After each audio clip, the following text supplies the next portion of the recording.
Bonjour tout le monde, on se retrouve pour l'émission du mercredi 8 septembre 2021. Le Bitcoin s'établit sur son niveau des 45 000 $. Il a donc perdu 7 000 $ en l'espace d'environ une heure hier soir. Donc on va jeter un œil un petit peu à tout ça et voir ce que ça signifie pour la suite. L'Ether lui s'établit sur son niveau des 3 300 $, donc il a également perdu pas mal. On voit sur une journée donc moins 13% sur le Bitcoin, moins 15% pour l'Ether. Donc ils ont des performances à peu près similaires. Pareil pour le Cardano, donc sur le top 3, on est à peu près sur des performances négatives similaires, et derrière par contre, on a le Binance Coin qui lui en revanche a perdu 20%, XRP 22%. Solana en revanche se tient très très bien, il a beau être 7ème, il se retrouve tout de même avec 11,4%, mais c'est moins important que le Bitcoin, donc pendant ce crash finalement Solana gagne de la valeur par rapport au Bitcoin. On peut dire que cette crypto est donc imperturbable aujourd'hui, et s'élève toujours sur son niveau des 163 $. Souvenez-vous, il y a encore 2 semaines, je parlais de Solana qui était sur son niveau des 105 $. Il a continué à performer 313% sur un mois et aujourd'hui il se tient très très bien. Est-ce que ça veut dire pour autant qu'il faut en acheter? Probablement pas, mais on va jeter un œil également à son graphique aujourd'hui. Et puis sur le reste, on voit qu'on est entre moins 20, moins 30%, il y a des moins 17 de temps en temps, mais vous voyez, on a des altcoins qui perdent de la valeur par rapport au Bitcoin, c'est clair et net, puisqu'on a des performances quand même beaucoup plus négatives, j'ai eu beau le répéter sur la chaîne. Eh bien, on le constate aujourd'hui, quand le Bitcoin est très volatile, donc que ce soit à la baisse ou à la hausse, eh bien, généralement, les altcoins perdent de la valeur par rapport au Bitcoin. Donc si c'est à la hausse, eh bien, les altcoins, du coup, ça va, puisque par rapport au dollar, finalement, ça se maintient, vous voyez. Mais quand c'est à la baisse, comme c'est le cas actuellement, le Bitcoin perd 7 000 $ en une heure, là par contre vous avez des cryptos qui perdent beaucoup de valeur par rapport au dollar, par conséquent regardez, on a une map avec du moins 20, moins 30% en moyenne. Ce qui est également intéressant à constater, c'est que sur les graphiques de façon générale, que ce soit le Bitcoin ou d'autres cryptos, je suis ici sur l'altcoin dominance, on va faire cet exemple, on voit que les crashs sont très rapides et les reprises beaucoup plus lentes. Je prends ce crash-ci qui a eu lieu en mai 2021, regardez, nous avons eu en l'espace de 4 bars, donc 4 semaines, un crash équivalent à environ 30%. Par la suite, combien de temps il a fallu pour qu'on reprenne de la valeur sans faire de nouveaux sommets, On le voit ici, on n'a pas fait de nouveaux sommets, mais quand même, on voit ici qu'il y a eu 15 bars simplement pour revenir dans la zone de rechargement. Je le dis comme ça, mais je suppose que voilà, c'est la zone de rechargement effectivement. Il a fallu 15 bars, donc 15 semaines, donc 3 fois plus de temps que le crash. Qu'est-ce qu'on peut voir également sur ce graphique? On peut se faire la même chose ici par exemple. Regardez là, en 2 semaines, il y a eu un crash assez important et il a fallu par la suite, si on reprend ceci, pour revenir sur le même point que le précédent, 12 bars. Donc là, vous avez 2 bars, 12 bars, donc 6 fois plus de temps, grosso modo. Donc c'est toujours comme ça que ça se passe.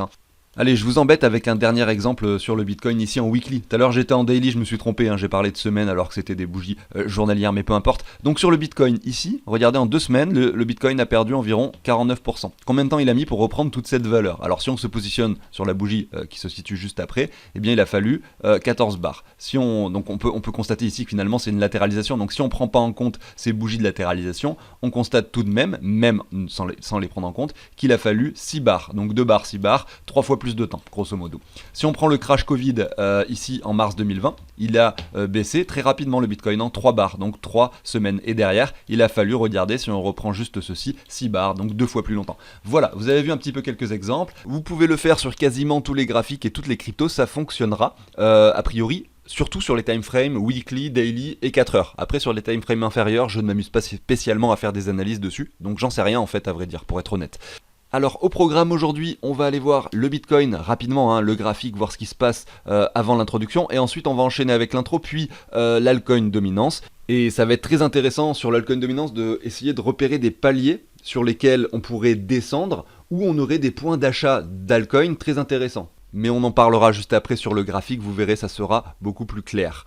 Et ensuite, on va enchaîner avec quelques cryptos, mais on va pas en faire beaucoup. Voilà, allez, c'est parti, on débute avec le Bitcoin. Je suis ici sur le graphique en weekly, je vais enlever le logarithmique et on va zoomer un petit peu, voir ce qu'il se passe.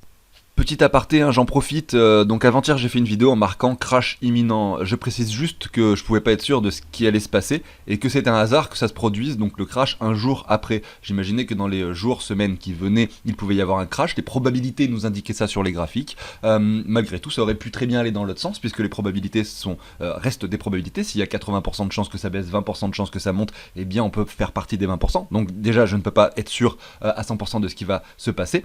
J'en profite au passage pour vous montrer montrer quelque chose d'assez drôle sur les statistiques de la chaîne. Elle a eu, donc la vidéo d'avant-hier où je parlais du crash, a eu 95,9% de likes, alors qu'habituellement je suis plutôt à 99 ou 98%. En fait, tout simplement, lorsque j'ai parlé de crash avant-hier, beaucoup de personnes étaient dans une optique de continuation de bull run, beaucoup de personnes étaient euphoriques sur le marché, on le voyait sur l'indicateur du sentiment, et donc il y a certaines personnes qui étaient très mécontentes de voir qu'un youtubeur parle de crash, et donc ils ont mis un dislike. Ce qui me fait dire que si un jour je sors une vidéo après que le Bitcoin soit à dépasser les 100 000, 120 000, 130 000, admettons, je sors une vidéo où je marque crash imminent, et qu'à ce moment-là j'ai 20% de dislike, clairement je vais vous dire, je revends tous mes bitcoins.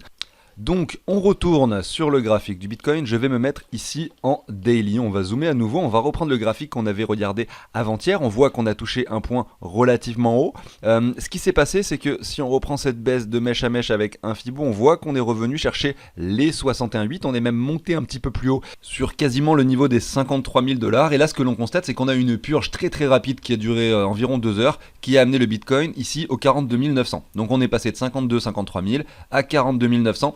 Très rapidement. Ensuite, le Bitcoin retrouve un point d'équilibre aux alentours des 46 600 et aujourd'hui, on entame une journée également baissière. Regardez, aujourd'hui, on est à 45 000 $. On est en train de baisser depuis le début que je tourne cette vidéo finalement. Et ce que l'on peut voir, c'est qu'on a, donc si on va sur du plus court terme, on va commencer par du court terme aujourd'hui. On va changer un petit peu les choses. On voit ici que nous sommes, donc on peut s'amuser à se dessiner une trendline comme ceci, qu'on est revenu finalement sur cette ligne de tendance qui avait touché les cours à cet endroit-là en tant que résistance. On l'a cassé par le haut, on s'en est servi de support. Et là, on est dessus, voilà, tout simplement. Est-ce que ça veut dire que là on va rebondir dessus? Non, pas du tout, hein. C'est juste une constatation. Ça nous indique seulement que le cours pourrait ralentir sur le point actuel. En tout cas là je suis en 4 heures, donc pendant quelques heures, pendant quelques jours. Et ensuite, plusieurs choses pourraient se produire. Donc là, on voit qu'on est en survente en 4 heures. Hein. Donc vu qu'on est sur une zone de survente, il est quand même fort à parier qu'un petit rebond s'opère. Donc on va se mettre deux Fibo ici. On va se mettre deux Fibo. On en prend un tout d'abord qui reprend cette hausse. On a la zone de rechargement qui se situe par là. Donc si on avait à nouveau un petit schéma baissier qui devait s'opérer, on pourrait revenir sans problème entre les 43 et les 40 000 $ dans un premier temps. Voilà. Et le deuxième Fibo que je vais mettre va se situer ici. Donc je retire ça. Voilà. On va reprendre cette baisse tout simplement et essayer de voir où se trouve la zone de rechargement si jamais on devait avoir un petit rebond sur les niveaux actuels. On constate ici que si un rebond devait s'opérer, on pourrait revenir entre les 49 129 $ et les 50 837, grosso modo. Hein, j'arrondis ici, je ne sais pas si j'ai placé mon Fibo au dollar près, mais voilà, je vous mets cette zone de résistance. Là, nous avons la zone de support, donc que je vous ai mis tout à l'heure, je l'ai fait avec le trait jaune que je vais supprimer, je préfère le rectangle ici. Voilà nos deux zones. Le scénario que je privilégie serait effectivement de rebondir sur cette ligne de tendance qui est dessinée ici, puisque c'est un niveau de support. Pourquoi pas revenir tester les 61,8 dans un premier temps, voire un petit peu plus haut 78,6, et ensuite continuer la descente pour revenir dans cette zone, voire ensuite plus bas, mais ça on essaiera de le définir en temps voulu si ça arrive. Là je vous parle de scénario privilégié, mais vous comprenez bien que cette zone qui est la zone de rechargement pourrait être atteinte beaucoup plus rapidement. Si cette ligne de support qui se trouve ici est cassée, donc aujourd'hui ou demain avec des clôtures de chandelle en dessous, cette zone n'est plus qu'à un pas finalement. On pourrait y aller dans 2 ou 3 jours sans finalement faire ce rebond. Et le rebond donc haussier qu'on pourrait imaginer pourrait se produire ensuite, c'est-à-dire que là, il faudra se mettre son Fibo un petit peu plus bas, jusqu'ici par exemple, sur cette zone de rechargement, admettons les 78,6 comme ceci, et replacer notre zone de rechargement en conséquence, vous voyez, comme ceci. Et à ce moment-là, on pourra imaginer que, par exemple, le Bitcoin fasse plutôt quelque chose comme ceci. Alors vous voyez, je vous fais que des scénarios baissiers ici, parce que les probabilités sont plutôt à la baisse désormais avec cette chute. On va retourner sur le graphique en daily pour mieux comprendre justement ces scénarios baissiers dont je vous parle. Alors je retourne ici en daily et je constate tout d'abord que cette zone que j'ai tracée à cet endroit-là est finalement une grosse zone de support. Pourquoi? Parce que ça touche ce sommet-ci, ce sommet précédent quasiment, ça ne le touche pas au poil près, mais voilà, vous voyez un peu l'idée, et encore le sommet précédent. Donc voilà, on est ici sur une grosse zone de support. Si le cours devait baisser un petit peu plus pour aller aux 41 000, eh bien il a de fortes chances pour que le Bitcoin résiste à cet endroit-là pour pourquoi pas observer un rebond haussier par la suite. Après on pourra enchaîner avec une baisse, mais là ce sera la suite, on verra ça plus tard.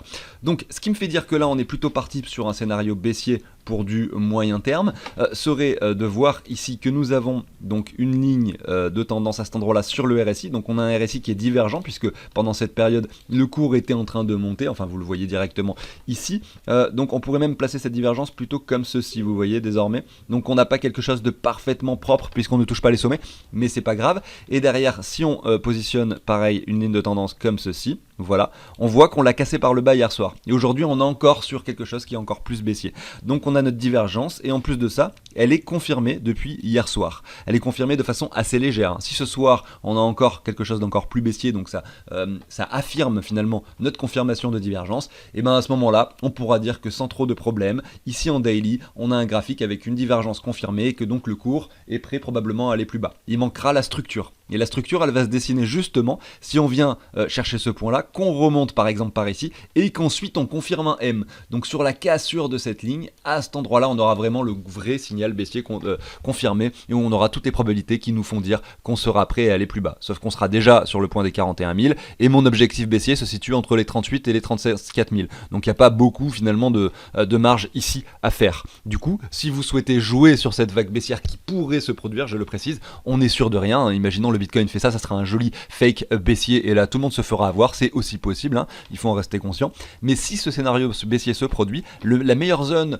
que vous auriez pour revendre vos cryptos serait celle-ci. Ici, aux alentours des 49 à 51 000 $.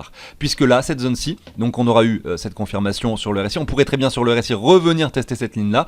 Et ici, hein, si on veut jouer ce trade, vous pourriez imaginer une vente de vos cryptos, que ce soit 30-40%, pas forcément que du Bitcoin, de vos cryptos en général. Et ensuite, comme on sait bien le faire, remettre des paliers d'achat différents. Vous pourriez par exemple vous mettre comme palier d'achat dans un premier temps les 38,2 à 43 000 $, donc un petit peu plus bas. Hein, donc là, en rachetant un tout petit peu, hein, juste pour sécuriser notre risque de notre trade que nous venons de prendre. Et ensuite, vous avez ici les 61,8 au 78,6 entre les 38 000 et 34 000 $. Voilà. Et si le Bitcoin revient à 34 000, vous allez être vraiment gagnant sur la partie que vous avez vendue ici pour racheter ici. Vous imaginez bien, vous avez tout de même sur le Bitcoin une baisse quand même de 30%, donc sur les altcoins probablement 60%, hein, sur cette zone là environ.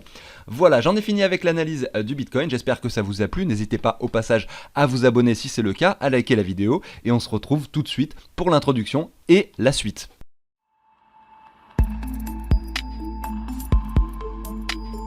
Allez, c'est parti, et avant de continuer avec les analyses, je vous montre un petit tableau que je vous partage sous l'échange d'une donation. C'est fait sur Google Sheet, c'est moi qui l'ai fait.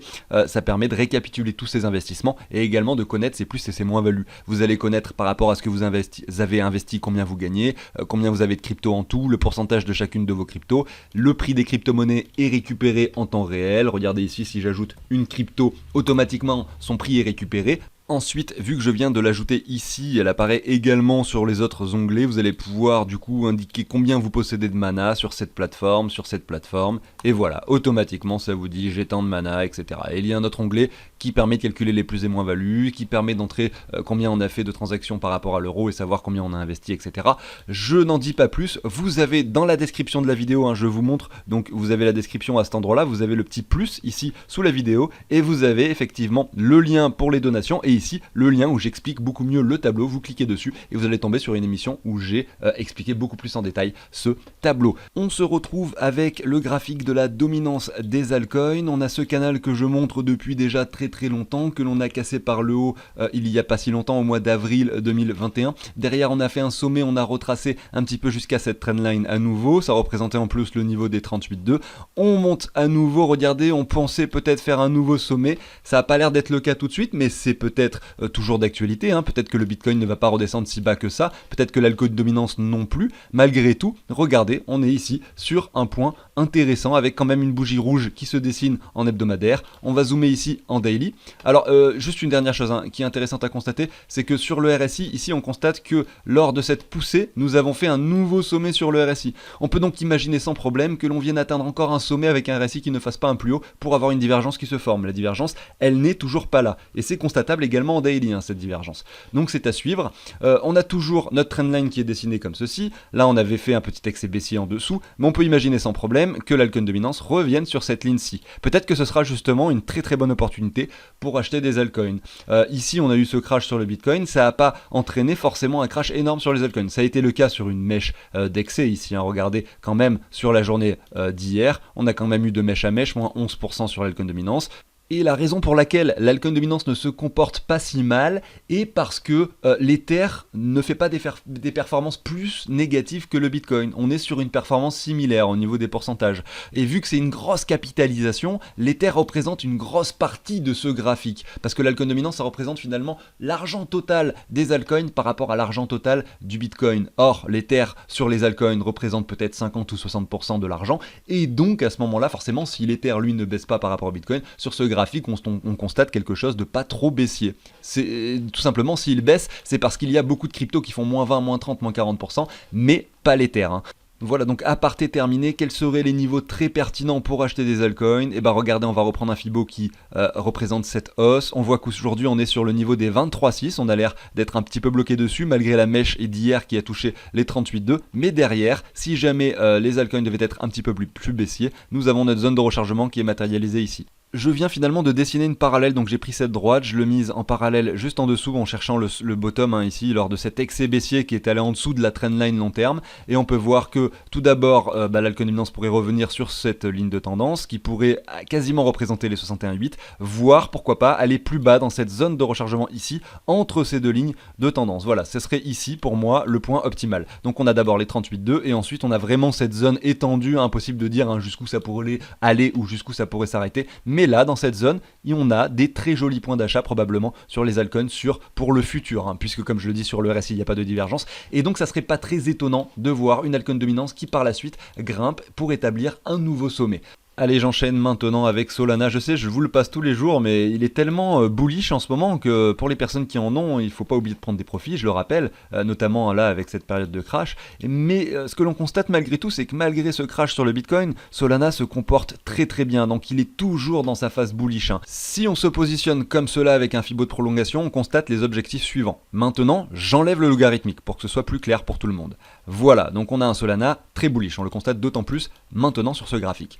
Ici, sur cette mèche, donc là c'était, là je suis en hebdomadaire, on peut aller en daily, on voit qu'hier on a touché tout de même les 216$, hein, donc c'était clairement selon moi un excès haussier très important pour réintégrer automatiquement et directement la zone des 261,8 qui est un objectif très important qui représente les 175$ ici. Je l'avais mesuré à 180 sur les vidéos d'avant, mais je pense que là je suis plus fiable sur mes objectifs puisque j'ai tracé le Fibo en étant en logarithmique. Enfin bref, peu importe. On avait vu ensemble quand on était à 105$ qu'il pouvait continuer à pousser dans un premier temps à 115$ au 161,8, au 261,8 à 175$, et nous avons les 423,6 s'il devait continuer dans cette optique aux alentours des 271$. Malgré tout, voilà, pour les personnes qui en ont depuis un petit moment et qui ont fait énormément de profit sur cet actif, payez-vous, hein, revendez une partie de vos Solana, puisque là on est sur une performance énorme. Regardez, en janvier 2021 jusqu'à maintenant, on a environ 8000%, soit x80 sur cet actif.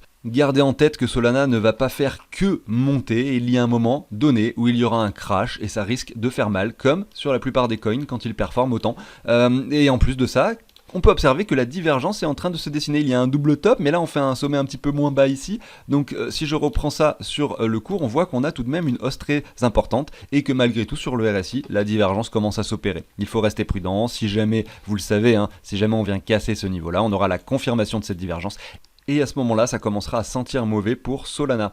Alors on va enchaîner ici sur Cardano, ADA. Je ne vais pas passer beaucoup de crypto aujourd'hui, vous voyez je fais des capitalisations assez grosses, Solana, ADA, Cardano, pour la simple et bonne raison hein, que nous sommes plutôt en période de crash. Regardez le Bitcoin, donc il était à 44 000 tout à l'heure, il remonte, il est en train de jongler là hein, sur des volatilités de 1000$, donc c'est assez énorme. Il faut vraiment que le marché se stabilise pour commencer à identifier selon moi des choses intéressantes même sur les altcoins.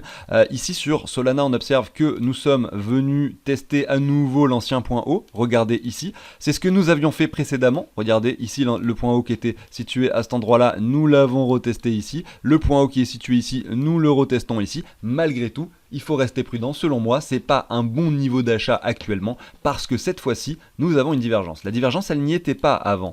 Donc, vu qu'elle n'y était pas, il était fort probable qu'on fasse un nouveau sommet. Maintenant, la divergence commence à se dessiner. Il y a peu de chances sur ce nouveau sommet qui se trouve ici que nous fassions quelque chose de plus haut sur le RSI, puisque regardez, le RSI est quand même à 77 alors qu'avant il était à 90. Là, on commence à retracer. Donc, selon moi, il faut attendre, être patient. Bon, là, je suis en daily. On peut regarder d'ailleurs ce graphique en hebdomadaire pour voir ce qu'il se passe. Voilà, vous voyez, on peut imaginer en hebdomadaire sans problème que l'on vienne confirmer cette divergence. Vous voyez d'ailleurs qu'il date depuis un petit peu plus de temps sur le hebdomadaire pour venir chercher un point plus bas que ce niveau-ci. Et à ce moment-là, on aura quelque chose d'assez bearish sur ADA Cardano qui performe depuis très longtemps aussi également. Et donc, on essaiera d'identifier des zones d'achat plus basses. Comme par exemple, on pourra se mettre un Fibo de retracement qui vient chercher toute cette hausse-ci par exemple et essayer d'identifier des zones d'achat un petit peu plus basses, ici, dans la zone de rechargement. Là, je suis par rapport au Bitcoin. On va le regarder par rapport au dollar, parce que je sais que certains aiment bien voir justement les prix potentiels d'achat par rapport au dollar, ce que je comprends tout à fait. Donc ici, je remets mon Fibo, on a notre zone de rechargement ici, et pour moi, le ADA Cardano, je serais prêt à l'acheter aujourd'hui s'il se situait entre les 1,18$ et les 75 centimes. Je sais que ça peut paraître bas par rapport aux 3,11$ qui ont été atteints récemment, mais les crypto-monnaies, c'est généralement très volatile, il faut rester prudent et il faut savoir saisir les bonnes opportunités et pas acheter sur des bougies vertes, bien sûr. Voilà, j'en ai fini pour l'émission du jour, j'espère que ça vous a plu. Comme d'habitude, n'hésitez pas à vous abonner, à liker si le contenu vous plaît. Moi, je vous dis à très bientôt sur la chaîne et je vous souhaite une excellente journée. Salut tout le monde!